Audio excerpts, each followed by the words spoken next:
Pierre Fuseau, bonjour. Vous êtes président du groupe Cerda Archimag, spécialiste en Records Management. Vous êtes aussi président à l'AFNOR du groupe de coordination de la normalisation et de l'information et de la documentation, le fameux CG46. Alors le Records Management, comment peut-on le définir aujourd'hui?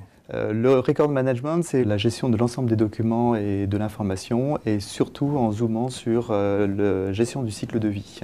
Donc c'est d'abord être en compliance, ensuite en efficience en termes de processus documentaire. Le Records Management repose sur une politique générale de l'information dans l'entreprise?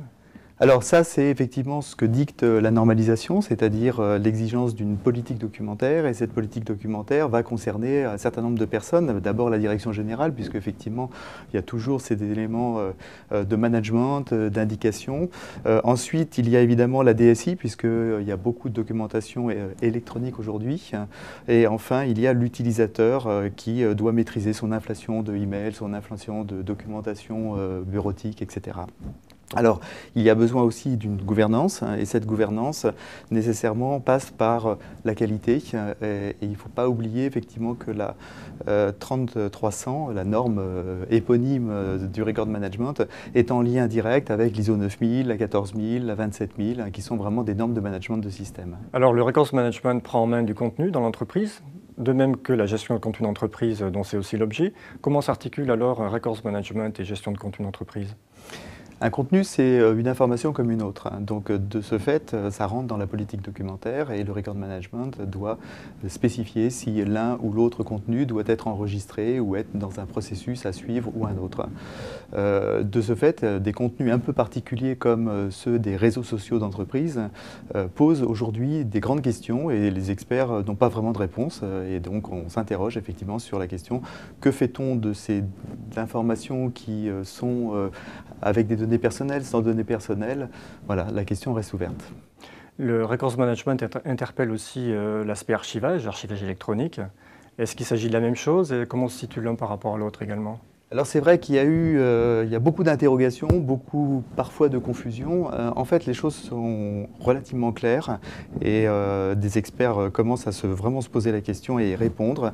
Alors de manière simple, le Record Management, c'est la gestion du cycle de vie des contenus, des informations, des documents. Il y a un moment, dans un des processus effectivement du cycle de vie, il faut archiver. Cet archivage peut être plus ou moins approfondi, plus ou moins sécurisé, plus ou moins probant.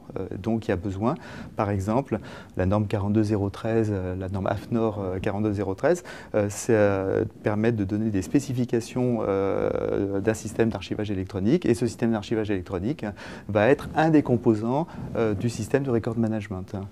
On peut avoir un système de record management un peu moindre et avoir un système d'archivage électronique complet, par exemple. Donc c'est des choses relativement indépendantes, même s'ils fonctionnent totalement ensemble.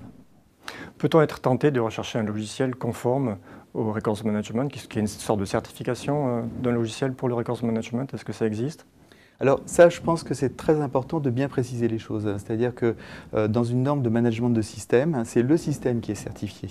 C'est-à-dire à la fois les composantes humaines, les composantes d'organisation, les composantes de procédure, et évidemment la partie de logiciel et de matériel.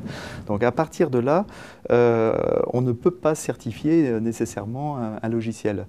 Tout au plus, et c'est déjà formidable, un logiciel pourra se targuer et dire j'ai été audité dans le cadre d'un système, et donc j'ai répondu aux différentes fonctions attendues. Pierre Fuseau, merci. Merci Michel.